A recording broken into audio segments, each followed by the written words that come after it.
Hakim-Hakim pasal 11.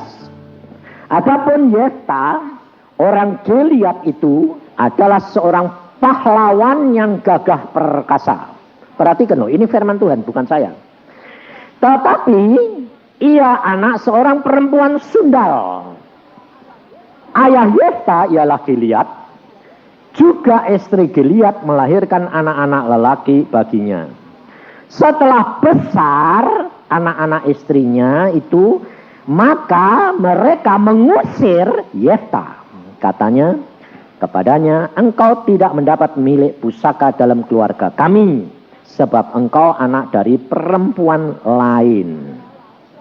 Maka larilah Yefta dari saudara-saudaranya itu dan diem di tanah Tob. Di sana berkumpullah kepadanya petualang-petualang yang pergi merampok bersama-sama dengan dia. Nah, sampai di sini dulu. Nah, Alkitab berkata bahwa Yefta itu seorang pahlawan yang gagah perkasa. Tapi ada tapinya. Anaknya perempuan sundal, anak pelacur. Nah, waktu Yefta kecil dengan saudara-saudaranya, dia sudah diusir belum? Belum. Hidup bersama. Tapi setelah dewasa, pikirannya mulai jalan. Nah, kenapa Yefta diusir? Apakah dia malu punya saudara anaknya pelacur? Kita berkata, bukan saya. Perkara apa? Kenapa dia diusir? Karena harta warisan. Nah, sekarang ini jujur. Saudara-saudara ini kalau punya teman, melihat penampilan, kedudukan, level hidupnya atau enggak? Ayo jujur. Apalagi perempuan-perempuan ini. Kalau dideketi kira-kira yang penampilannya kurang meyakinkan. Nah, ya dah. Terus yang meyakinkan sekalipun tapi anak pelacur. Ayo. Kamu miring-miring atau bisa nerima? Tidak bisa dah? Nah, makanya saudara, kita harus belajar firman supaya saudara dan saya itu mengerti, mengenal akan Tuhan yang luar biasa. Saya dulu tidak mau menjadi orang Kristen waktu kecil. Karena apa? Saya lihat om saya, engkong saya, bapak saya tidak mau jadi orang Kristen. Kenapa? Saya katakan orang Kristen munafik. Saya bilang. Sampai ibu saya pernah tanya, saya umur 12 itu, sebelum ditemui Tuhan, ibu saya tanya, nak, kamu besok mau jadi apa? Lalu saya bilang, saya harus jadi seorang sarjana. Terus kamu nanti cari istri yang model apa? Umur 12 loh saudara. Kok ditanyai istri? Tapi ternyata memang benar. Benernya apa? Saya sudah mulai mikir. Ya makanya itu saya bilang, ini dewasa itu enggak ada ukurannya. Di dalam Alkitab orang Yahudi dewasa itu umur 12 kok. 12 dewasa. Nah, maka pada waktu itu jawaban saya pun mengejutkan ibu saya. Saya bilang tidak akan mau kawin. Loh, kenapa gitu? Orang kawin itu masuk neraka. Kenapa? Gitu. Papa sama mama setiap kali ngomong ribut.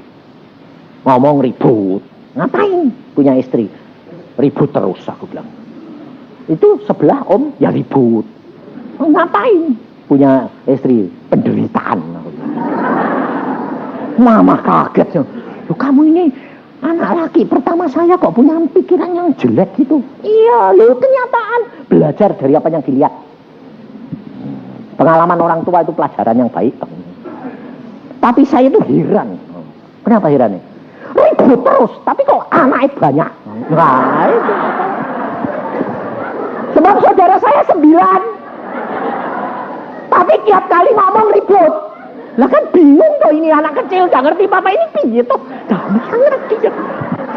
Apakah ini artinya hidup? ibu terus, tapi anaknya ini bagaimana? Aku bilang, sampai saya bilang ini belum ngerti saudara. Sehingga akhirnya saya bilang, mama ini kok. Terus dia bilang, lah kamu kok punya pikiran gitu? Makanya aku tidak mau kawin. Lah terus kamu tidak punya anak? Udah, anaknya banyak. Loh, lah kok model gitu? Sebab saya kepengen tidak mau kawin tapi punya perempuan di mana-mana.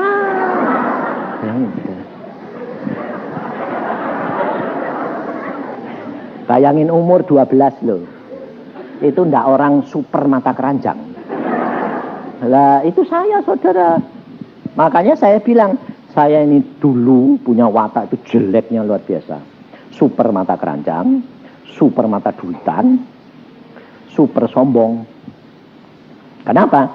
Karena ditempa di dalam hidup penuh dengan perjuangan. Coba saudara bayangkan Yefta ini. Dia pada waktu kecil pasti sudah diajak bahwa dia anak seorang perempuan sundal. Dan setiap kali mesti dibuat kalah-kalahan sama saudara-saudaranya, ya toh? Sehingga pada waktu dia dewasa diusir lagi. Bayangin saudara, apakah jiwa daripada Yefta tidak pahit, rusak, hancur, kecewa? Tapi Alkitab berkata apa? Dia seorang pahlawan yang perkasa. Yefta jiwanya rusak, pahit, tapi rohnya dia menggantung kepada Tuhan. Sehingga dia pada waktu diusir, dia pergi, dia jadi apa? Perampok. Kepala rampok. Bayangin. Jadi kepala rampok. Tapi mengapa Tuhan pilih orang kaya Yefta? Aneh kan? Maka dari itu saudara, kita harus benar-benar bisa mengenal Tuhan. Kalau tidak, saudara nanti jadi orang Kristen pasti gugur dan kecewa. Kenapa? Karena sementara ini kita menjadi orang Kristen ditempa di dalam Yesus tidak ada yang mustahil. Di dalam Yesus itu betul tidak ada yang mustahil. Tapi bagi kamu selalu berhasil atau banyak gagal? Ini jujur. Banyak gagalnya atau banyak berhasilnya? Gagal toh? Nah, lalu yang kamu nyanyikan tadi apa? Apalagi yang dipanggil sama tadi ya pengurus. Siapa pahlawan-pahlawan? Soalnya apa saudara? Saudara itu belum menyadari. Menyadari apa? Bagaimana kepercayaan pengenalan kita akan Tuhan? Sampai di mana? Ujiannya itu apa? Hah? Bagaimana saudara dan saya tahu bahwa pengenalanmu akan Tuhan itu sudah sampai tingkat keberapa? Sampai di mana? Itu kalau Tuhan memberitahu saudara, baru saudara tahu. Dengan cara bagaimana? Diberikan masalah, pencobaan. Nanti saudara tahu. Baru dicobai sedikit kecewa. Lalu iman apa itu? Pengenalan Tuhan apa itu? Di sini, wah muji Tuhan, hebat jadi Tapi nanti ditolak sama pacar, geliar, siang, tidak muncul-muncul. Itu iman apa itu? Nah itu saudara. Jadi jangan kira kalau engkau diberikan pencobaan, diberikan penderitaan, diberikan segala masalah, itu tidak ada gunanya. Itu penting luar biasa. Bagaimana cara saudara menanggapi masalah persoalan? Orang Kristen itu tidak boleh lari dari masalah, tetapi mengatasi masalah. Hadapi dengan keberanian dari Tuhan, bersama dengan Tuhan. Karena apa? Karena sejak kita percaya Yesus, Alkitab berkata di dalam Mazmur 37, Tuhan menetapkan langkah-langkah orang yang hidupnya berkenan di hadapan Dia. Itu yang penting. Bagian saudara dan saya berkenan Setelah itu dia yang menetapkan. Tetapi saudara ini kerap kali umur 20 ke atas ini mulai ngerancang di sini tuh banyak mikir. Sekarang contohnya gini saja, yang paling gampang.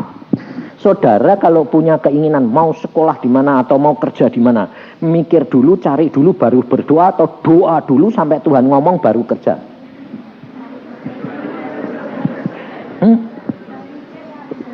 Nyari dulu toh? Nyari dulu baru berkati Tuhan. Jadi itu yang ngatur hidupmu itu Tuhan atau kamu? Kamu sendiri toh? Nah, pantesan gagal lu Tuhan. Kan sudah berdoa. Aku berdoa loh Tuhan lo, sampai saya kalau konseling itu sampai bingung saya. Sudah doa, sudah. Sebelumnya sudah Pak. Loh, tapi saya bilang doa ya doa, tapi yang kamu lakukan itu pikiranmu atau Tuhan? Loh, lah taunya bagaimana? Loh, kamu nggak tahu? Ya nggak tahu, pikiranku Tuhan. Loh, yang Tuhan ini kamu. Ngawur aku bilang gitu. Ya kamu mesti ngerti sampai Tuhan itu memberi, entah melalui mimpi, entah melalui firman, entah melalui orang lain. Gitu. Loh, Pak. Kebanyakan saudara tahu apa? Sudah punya keinginan cari firman yang mendukung. Jadi umpamanya ya, seneng sama seseorang, Tuhan dia jodohku enggak, tapi sudah seneng sih. Lalu cari firman, baca pas, berbahagialah. Wah! Lalu saya tanya, sudah konfirmasi? Sudah Pak. Loh, kebalik. Saya bilang, kamu seneng dulu baru cari firman. Lah terus bagaimana? Firman dulu baru seneng, saya bilang. Wah, lah kalau dikasih yang enggak seneng, lah ya itu masalahnya. Jadi bolak-balik. Yang kamu kepenginin yang mana? Yang aku seneng. Lah itu kebalik. Tuhan enggak gitu. Makanya saya ajar anak-anak saya gini. Belajar berjalan dengan Tuhan. Caranya, lihat Papa. Pokoknya Papa jalan, kamu lihat hidup Papa jadi contoh. Yang jelek buang, yang baik ambil. Jalan derek. Lupa belum kenal. Mulai kenal Tuhan. Iin itu dari kecil itu saya sudah didik. Mau mengenal Tuhan? Ya. Caranya bagaimana? Lihat Papa. Lah apa? Lah Papa baca Alkitab ya kamu membaca.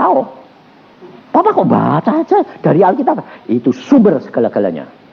Sebab Tuhan Yesus dulu umur 12, saya umur 12, Tuhan berkata sama saya, jadilah hambaku. Aku bilang, gak mau. Orang Kristen munafik. Saya bilang, itu lihat tuh, kalau minggu, kasihilah pulang dari mimbar, turun, istrinya kesandung, matamu dok mana? Wah! Sampai di rumah piringnya terbang. Bayangin aku, ya apaan tuh? Cuma sucinya di mimbar, saya bilang. Tuhan berkata apa? Masuk surga tidak gandeng-gandengan. Jangan lihat orang lain. Kamu sendiri. Saudara, makanya saya bilang, kekristenan itu bukan agama. Kalau agama, itu seperti agama yang lain. Masuk surga rombongan. Iya toh? Kalau saudara sudah mengenal Tuhan sungguh, saudara akan bisa dikatakan firman Tuhan, ucapkan syukur dalam segala perkara. Pembalasan adalah hakku. Aku yang akan membalas. Dan aku adalah benteng perisai pembelamu. Ini loh saudara. Jadi kita sebetulnya kalau mau melihat mujizat, itu bukan bagian saudara. Tuhan yang melakukan buat saudara. Tapi saudara harus rela, ngerti, rela sukacita karena menjadi pelaku firman. Kau lihat mujizat. Lah apa toh? Yang dinamakan mujizat itu apa? Yang kamu sudah bisa buat, itu mujizat enggak? Enggak. Mujizat itu terjadi kalau kamu sudah deadlock, tidak bisa apa-apa. Ya toh? Lah ya, kamu kepingin lihat mujizat toh? Pengen ngalamin dah? Pengen? Oke, mujizat apa? Oh, ayo mujizat apa coba? Hah? Lu ngomong pengen apa kowe lihat? Mujizat apa coba? Coba, mujizat apa? Hah? Orang tua? Bagaimana? Orang tua disatukan kembali. Oh, jadi cerai dulu enggak? Loh, Loh. Mau lihat mujizat orang tua disatukan kembali. Berarti cerai dulu enggak? Iya toh. Lah, kamu mau enggak punya orang tua cerai? Loh, enggak mau. Ya enggak mau, ya enggak lihat mujizat. Loh, ya benar enggak? Benar enggak? Loh lah kamu bilang, aku mau mujizat. Papa mamaku disatukan. Cerai dulu toh. Cerai ini gak mau, mujizatnya mau. Sing disatukan apa? Ini gak lucu-lucu kamu ini. Mujizat bangkit dari orang mati. Mati sih enggak? Mati ini mau enggak? Mati ini enggak mau. Lah bangkitnya kapan? Enggak usah dibangkit.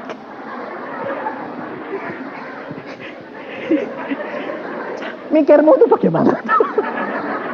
Yes. Ini tell me kan. Ketawa ketinggalan.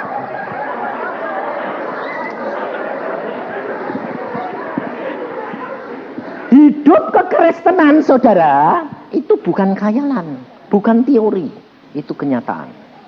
Ngerti enggak? Tapi kalau saudara siap dipakai, Tuhan akan menyatakan. Saya dulunya begini, nggak ngerti saudara. Taunya keras udah ngalami semua, baru saya bilang, loh Tuhan kok bikin aku kayak gitu tuh? Loh katanya mau lihat mujizat. Oh, nah saya dulu nggak ngomong bilang mau lihat mujizat. Tuhan, aku mau suruh baca Alkitab, ya. Aku kepengen ngalami seluruh isi Alkitab. Tuhan bilang, baca, alami, dan kamu akan ngalami. Saya ngalami sungguh, saudara. Suatu saat saya bilang gini, rasanya mati itu piye? Lihat baca toh, Lazarus mati, dibangkitkan. Aku bisa ngalami enggak? Loh katanya mau ngalami. Ya sudah, nah, wis tak nanti ke. Lah kok ora mati-mati ya. Nah, aku tuh orangnya semua itu petualangan, sudah suka petualangan. Jadi kalau malah yang gawat-gawat itu saya bilang ini dia. Kalau sudah tidak ada jalan, kalau engkau tidak buka jalan, aku mati. Nah, kalau mati, mesti mau bangkit ke, kamu mujizat, sukamu. Tapi tidak mati-mati, semua ada jalan keluar tuh. Oh, saya mau dibunuh 2 kali yuk. Zaman G30S itu saya sudah didatengin saudara. Udah divonis mesti mati. Ditanya mau mati pakai apa? Udah ditanya. Ada ancaman enggak? Udah didatengin begini. Bapak Cipto ya mau mati pakai apa? Bayangin saudara. Loh zaman itu di belakang saya itu kali setiap hari zaman G30S itu banjir darah di belakang saya. Jadi saya lihat orang mati itu biasa. Yang saya makanya dulu saya jadi dokter bedahi biarpun dokter gigi, tapi zaman saya itu bedahannya terus semua. Zaman sekarang cuma lihat preparat, sekarang saya dulu bedahin semua, tak edel-edel semua. Sebabnya saya kepengen lihat sebetulnya itu kayak apa orang itu. Jadi tak buka semua. Sampai dokter asisten saya bilang gini, kamu ini gila. Kamu ini kan baru praktek toh, baru praktek anatomi toh, iya. Nah kalau sudah bawa adil, bukain. Ini bagaimana? Loh, lah kalau saya enggak praktek bukain ya enggak tahu dok. Tapi kamu gila ya, mati.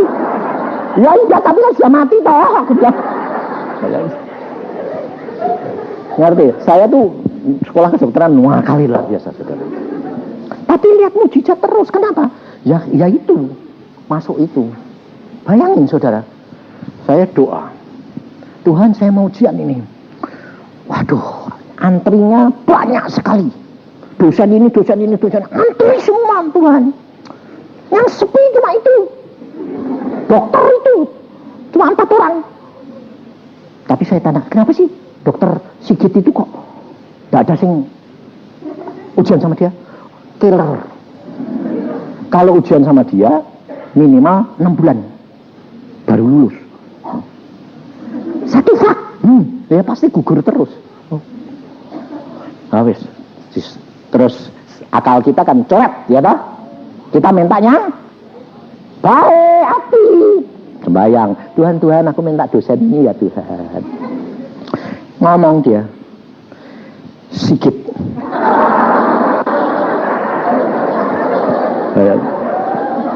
Jadi kalau saudara itu berdoa dengan hati tulus, kalau kamu tidak mau, Tuhan ini mau. Ayo, kamu lebih baik doa tanya Tuhan, atau lebih baik tidak usah tanya Tuhan daripada nanti yang aku tidak mau, engkau mau. Lebih baik. Betul. Enak mana? Enak mana? Ayo, ini kenyataan loh saudara. Dan Tuhan selalu gitu. Sebab apa? Sebab Dia mau menyatakan, aku berkuasa atas hidupmu, bukan kamu. Maka dari itu kalau saudara mau hidup dengan Tuhan, harus berani, harus sungguh-sungguh, jalan saja, tapi hatimu tertuju untuk Tuhan.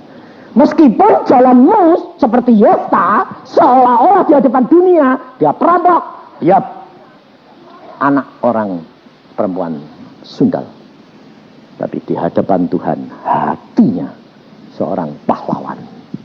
Maka dari itu jangan lihat penampilan saudara, Tuhan yang lebih tahu. Di depan kelihatan baik, setelah kamu kenal dia berapa bulan bisa jadi ular luar biasa. Lihat, saya ngalami saudara, Dokter Sigit, Tuhan sampai 2 kali selalu saya cek, Tuhan sama Sigit itu killer. Ya justru itu. Ya sudah, nurut saya daftar.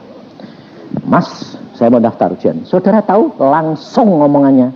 Jadi kalau saudara itu melakukan firman Tuhan, jangan bilang mestinya ya mulus. Ya dah, kepengennya gitu dah. Salah. Makanya saya kalau orang bilang, lupa kok tambah parah, tambah baik. Kalau sudah mentok, nanti Tuhan bertindak. Kalau belum mentok, rasain dulu. Karena kamu belum nyerah, betul? Itu saya gitu. Saya dengan keyakinan iman yang teguh dan firman, jalan. Mas, daftar. Jawabannya apa saudara? Sampai kayak kilat menyambar geledek. Dia kaget, kenapa? Loh, kamu kan Cina toh? Sebab nama saya dulu kan namanya 3 masih Tan Chong Sin. Jadi, loh, langsung digituin saudara. Dia ini adalah wakil dekan. Kamu ini kan Cina toh? Loh, kenapa mas? Memang aku turunan Cina, tapi Indonesia loh mas, aku bilang. Terus dia bilang apa? Kok kamu kok berani daftar sama saya? Saya ini paling benci Cina.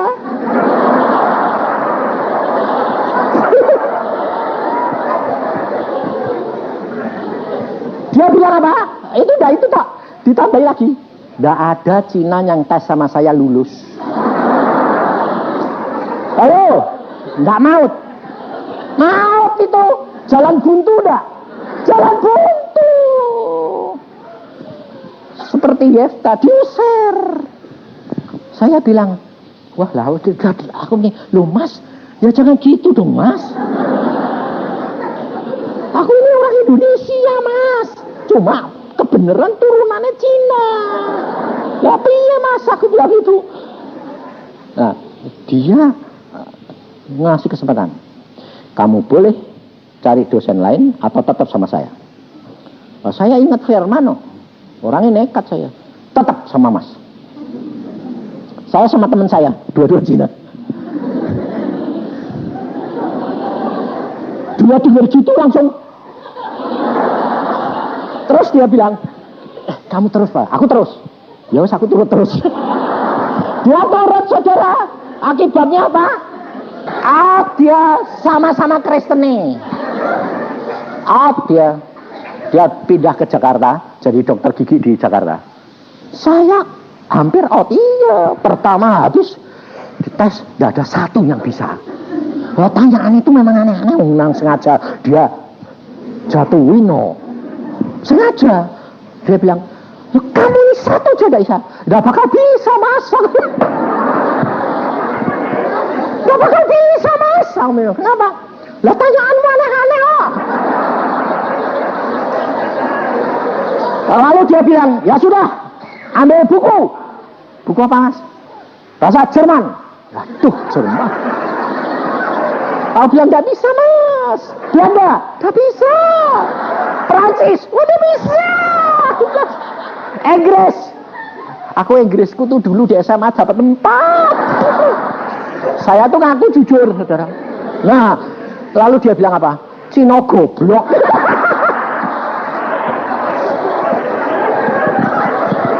Bayangin, saudara. Jadi hinaan dapat, ya dah. Cercaan dapat, ancaman dapat. Nah, ya sudah, itu memang Tuhan caranya. Dibawa masuk ke tempat yang lubang singa, saudara. Baru lihat mujizat kayak Daniel. Tapi kamu masuk lubang singanya, sama. Tapi mau kenal Tuhan, bagaimana caranya? Ini tidak bisa, saudara. Tidak bisa. Saudara harus rela berjalan apa yang Tuhan perintahkan. Itu hidup dengan Tuhan. Jangan pakai ini kepinteran. Jangan kepinteran, saudara. Jangan kepinteran. Kalau kamu kepinteran, hikmat Allah itu satu kebodohan. Saya jalan. Sudah dunia ini goblok, Cina goblok. Lah kalau udah goblok ya sekolah, masa aku.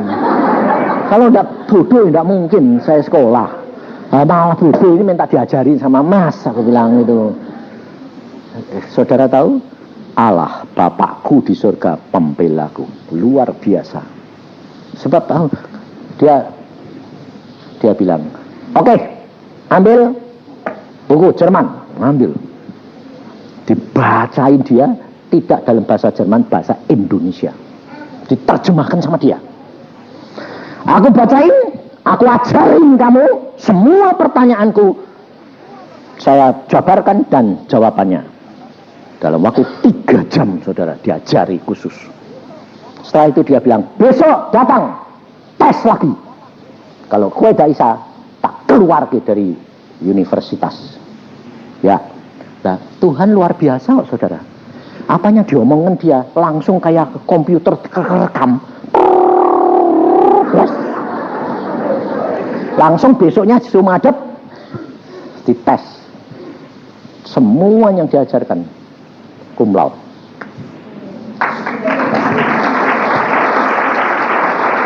Akhirnya dia bilang apa? Ternyata gue kok Cino pinter. Saya lalu dia apa, saudara? Teman saya dikeluarin, pindah ke Jakarta. Saya disayang-sayang sama dia. Lalu dia bilang gini, bagus, ambil buku lagi, tak ajari lagi.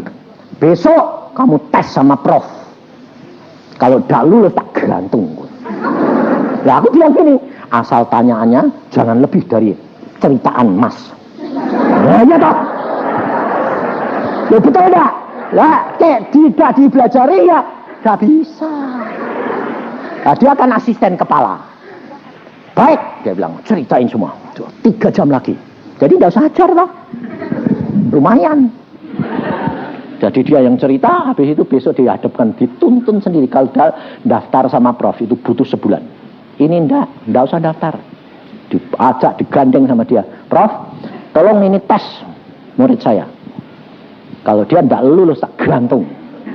Prof bilang, saya yakin muridmu tidak ada yang tidak jagoan. Harus jagoan.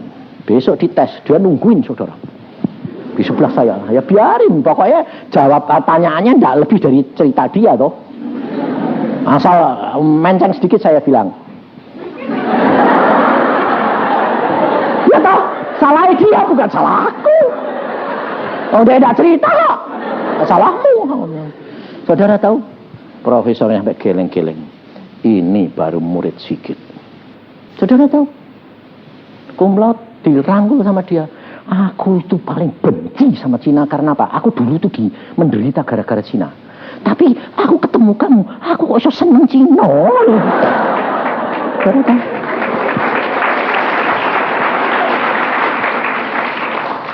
Dirubah Tuhan, kutuk jadi berkat. Itu Yesus. Dan saya sampai lulus dibela dia mati-matian.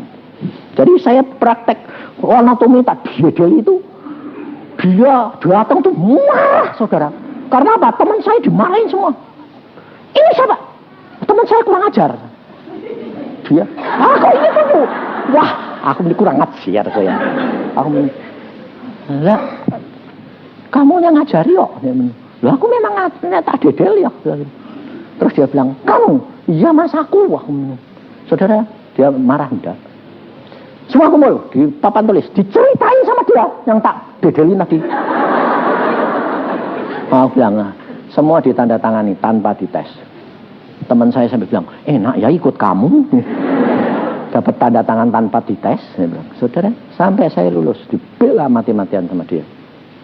Kalau Tuhan sudah menjadi pembela kita, maka firman Tuhan digenep tidak. Kalau engkau hidup berkenan kepadaku, semua musuhmu akan didamaikan. Tidak usah takut, tidak usah khawatir. Maka dari itu, lihat Yefta. Yefta pada waktu diusir, dia pergi. Dia tidak membalas dendam kepada saudara-saudaranya. Dia tidak memaki, dia tidak menuntut, dia pergi. Dia cari jalan sendiri. Dan apa terjadi saudara? Kita lihat selanjutnya. Ayat 4. Beberapa waktu kemudian Bani Amon berperang melawan orang Israel. Dan ketika Bani Amon itu berperang melawan orang Israel, pergilah para tua-tua Gilead menjemput Yefta dari tanah Tob. Kata mereka kepada Yefta, mari jadilah panglima kami dan biarlah kita berperang melawan Bani Amon. Tetapi kata Yefta kepada para tua-tua Gilead itu, bukankah kamu sendiri membenci aku dan mengusir aku dari keluargaku? Mengapa kamu datang sekarang kepadaku pada waktu kamu terdesak? Kemudian berkatalah para tua-tua Gilead kepada Yefta, memang kami datang kembali sekarang kepadamu, ikutilah kami. Dan berperanglah melawan Bani Amon, maka engkau akan menjadi kepala atas kami, atas seluruh penduduk Gilead. Nah, perhatiin saudara. Apa yang saudara dan saya alami sementara ini yang tidak enak, itu belum tentu. Saudara harus hidup dalam kenyataan. Wahyu pasal yang ke-13. Supaya saudara dan saya itu benar-benar menyadari sehingga menghadapi segala perkara saudara tidak usah takut. Karena semua Tuhan yang menetapkannya. Wahyu 13 ayat 9-10. Barang siapa bertelinga hendaklah ia mendengar. Barang siapa ditentukan untuk ditawan, ia akan ditawan. Barang siapa ditentukan untuk dibunuh dengan pedang, ia harus dibunuh dengan pedang. Yang penting di sini ialah ketabahan dan iman orang-orang kudus. Kenapa? Ayat 7. Ia diperkenankan untuk berperang melawan orang-orang kudus dan untuk mengalahkan mereka. Jadi kalau setan bisa mengalahkan orang-orang kudus itu dikasih kuasa sama Tuhan enggak? Iya. Jadi saudara perhatikan, ada masanya, ada saatnya di mana orang-orang kudus seolah-olah kalah. Saudara pun berdoa, sudah berdoa dalam nama Yesus, kalah. Tapi jangan kecewa. Jangan menolak Yesus. Jangan putus asa. Sebab Alkitab sudah berkata, yang penting di sini ketabahan dan iman. Jangan gugur.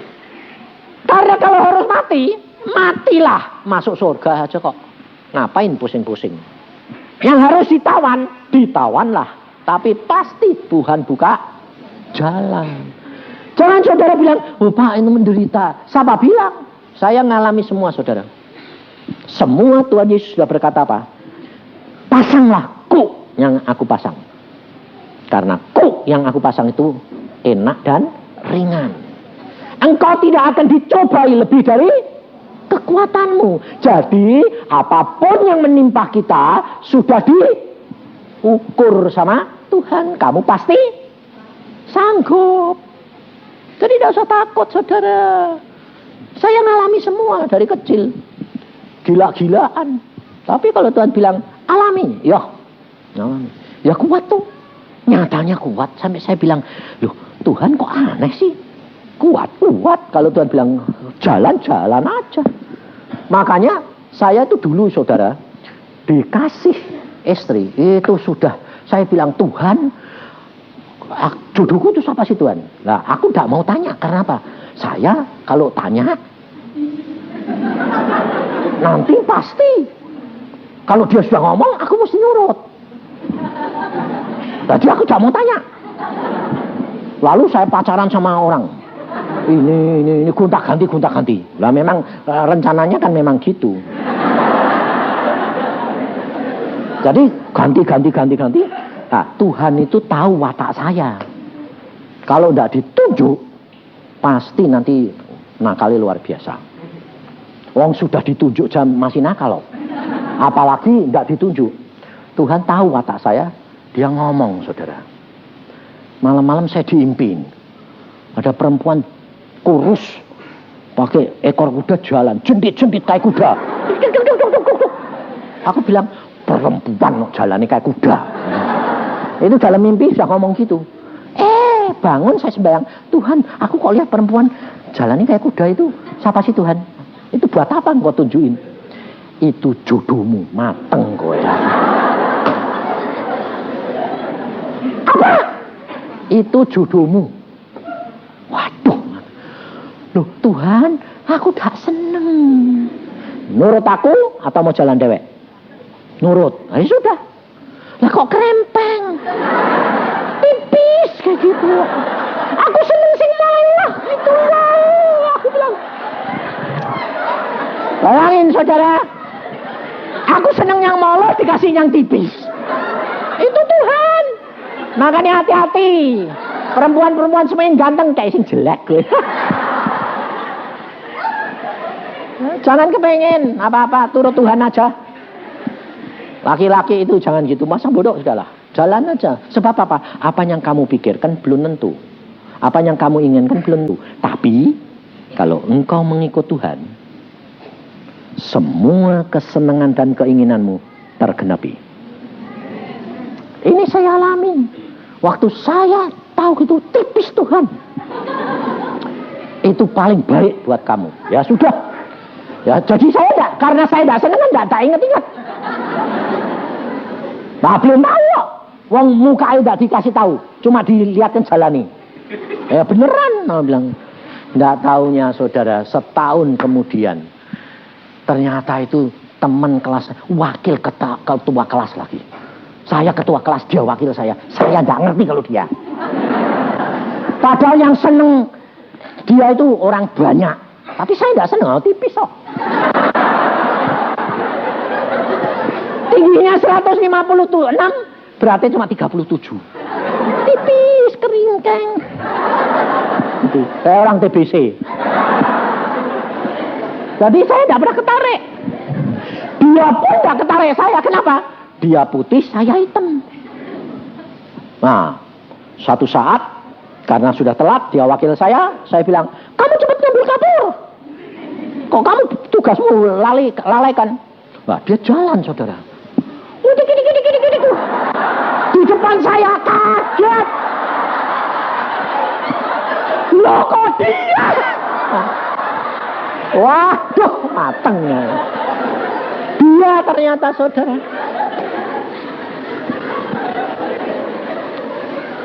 Setelah saya tahu, wah ya sudah, saya bilang ya sudah Tuhan nurutlah. Tak deketi. Waduh saudara. Tahu kalau saya deketin. Temennya bilang, dia senang sama kamu. Apa? Dia senang aku. Kalau senang kelantang dulu. Bayangin saudara. Saya itu hitamnya kayak orang Irian. Kulit saya ini kalau kena matahari langsung hitam. Sebab saya dulu di dalam perut dimakani obat keras sehingga keluar kayak nurit. Kebakar. Loh, saya ini anak tertolak. Saya ini dari dikandung ibu dipijet, dipencet, diminumi obat kinino, obat apa supaya keluar. Karena saya anak tertolak, ditolak. Tapi Tuhan menghendaki hidup karena aku mau pakai anak ini. Makanya Tuhan, saya pada waktu umur 3 tahun, saya belum bisa ngomong, belum bisa jalan. Saya anak cacat. Kalau ada suara besar sedikit, pingsan. Ini otak ini lemah. Saya kalau minum teh, keluar teh. Perutnya tidak bisa terima. Jadi umur 3 tahun masih cacat. Masih kayak anak kurus kering dengan kulit yang melipat kayak ular. Makanya saya dari umur 1 tahun, adik saya lahir, saya tidak pernah tidur sama orang tua. Diambilkan pembantu, saya tidur dengan seorang pembantu, dikasih minum susu pembantu, sebab dokter berkata anak ini pasti mati. Saudara, siapa ngira jadi kayak begini? Kalau Tuhan mau, makanya jangan pusing. Saya tanya Tuhan, kenapa sih? Aku lihat kamu di tempat sampah dibuang ibu bapakmu, dan aku lewat, aku ambil. Ayah ibuku belum Kristen. Saya diambil. Makanya saya bilang hidup dengan Tuhan itu luar biasa. Alkitab itu luar biasa. Apapun mungkin bagi Yesus. Nah, istri saya setelah deketi dia bilang apa? Kelantang itu tahu? Ini loh, dicuci kasih sabun, jemur. Jadi biar putih. Bayangin, dihina kayak gitu. Saya langsung lapor sama Tuhan. Tuhan tuh jodoh kayak gitu itu. Saya sudah mau nurut engkau, malah dihina lagi. Nyakitin hati, aku bilang gitu. Tuhan ini bilang, jangan sakit hati. Bagaimana enggak sakit hati? Disuruh ngelantang, ganti kulit. Aku bilang, kamu harus terima semuanya dari Tuhan. Dengan cara berpikirnya Tuhan. Lah bagaimana? Tuhan tuh suka gurau, saudara. Kamu kan hitam, ya, dia putih. Kopi susu sedap. Kalau kopi tok dak enak, susu tok dak enak, tapi kopi susu sedap. Kamu putih, kamu hitam, dia putih. Enak, cocok. Saya bilang, kau itu kok suka gurau? Lu itu betul. Ya sudah. Jadi mau kasih ke aku, ya. Sekarang nggak tahu caranya, saudara dideketi tidak mau. Sejak saya tahu saya mulai seneng diajak ngomong. Gitu kok. Ini di situ. Lalu saya bilang, Tuhan bagaimana? Aku nanti beri kamu hikmat. Loh. Jadi jangan takut, saudara. Tidak ada jalan buntu buat Yesus. Sehingga pada waktu mau naik kelas, ini SMP kelas 2 loh.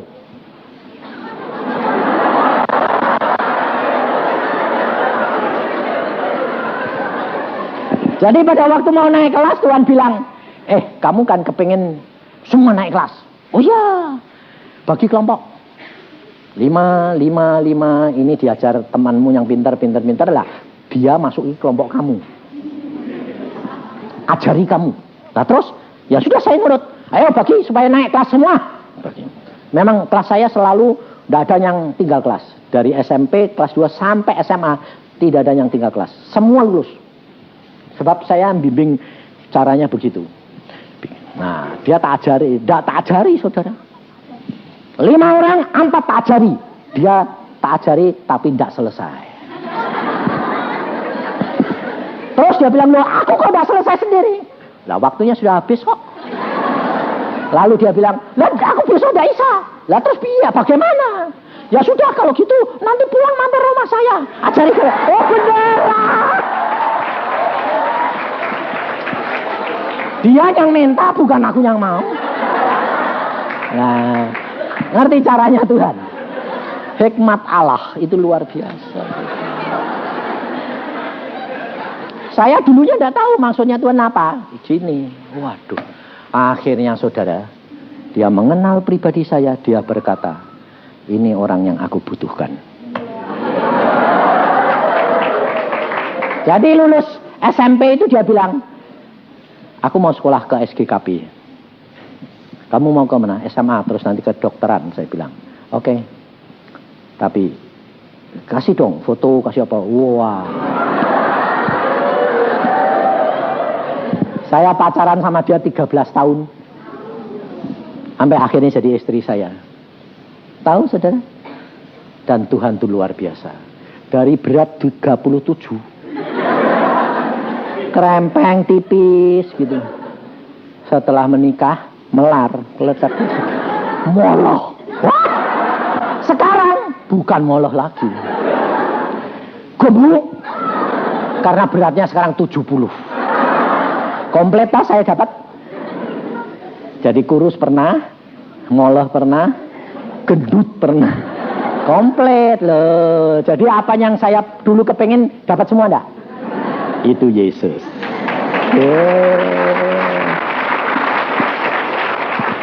Dan itu Alkitabiah loh. Enggak percaya? Baca Alkitab. Mazmur 92. Alkitabiah itu. Kalau yang saya alami itu semua Alkitabiah. Coba baca Mazmur 92. Hidup dengan Tuhan itu luar biasa, saudara, itu kenyataan. Ayat 13, 14, 15, 16. Orang benar akan bertunas seperti pohon korma, akan tumbuh subur seperti pohon aras di Libanon. Mereka yang ditanam di bait Tuhan akan bertunas di pelataran Allah kita. Pada masa tua pun mereka masih berbuah menjadi gemuk dan segar. Luar biasa toh? Tuhan itu Alkitabiah. Jadi gemuk tapi sehat. Luar biasa. Dan sampai sekarang saudara tahu, saya sama istri saya itu kayak orang pacaran terus. Itu Tuhan, saudara. Memang di dalam perjalanan itu susah. Tapi percayalah, tabahkan hatimu dan imanmu, maka engkau akan mencapai apa yang Tuhan kehendaki. Hidup dengan Yesus. Jangan cuma kepingin berhasil. Jalannya itu mungkin kesengsaraan, penderitaan. Yesus berkata, di dalam dunia kamu sengsara, percayalah, aku sudah mengalahkan dunia.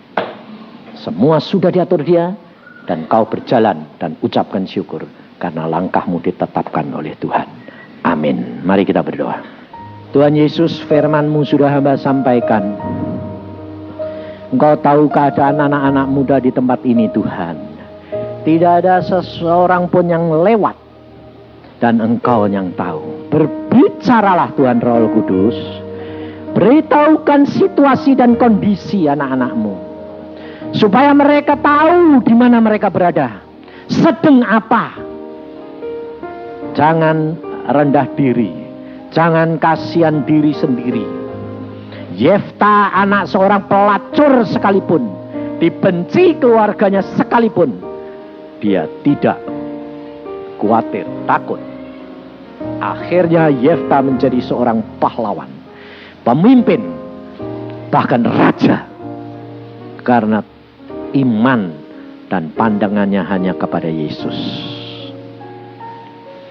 Saudara belum tahu apa yang akan terjadi pada dirimu. Tapi jangan kasihan diri sendiri. Jangan lengah. Serahkan dalam tangan Tuhan.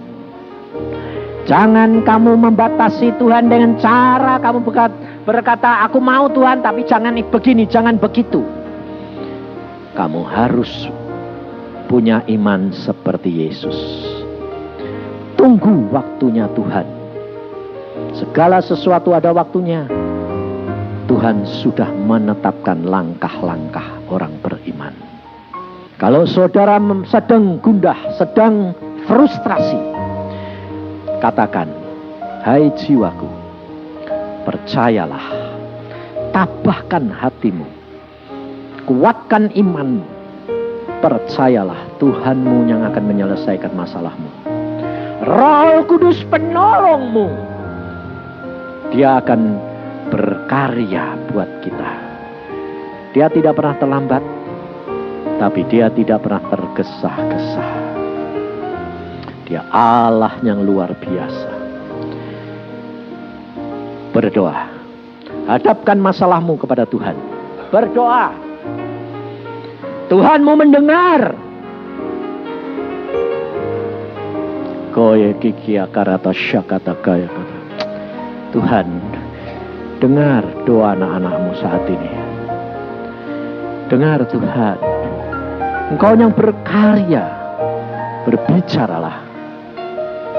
Supaya kemuliaan Tuhan boleh nyata dalam hidup mereka. Supaya anak-anak Tuhan ngalami secara pribadi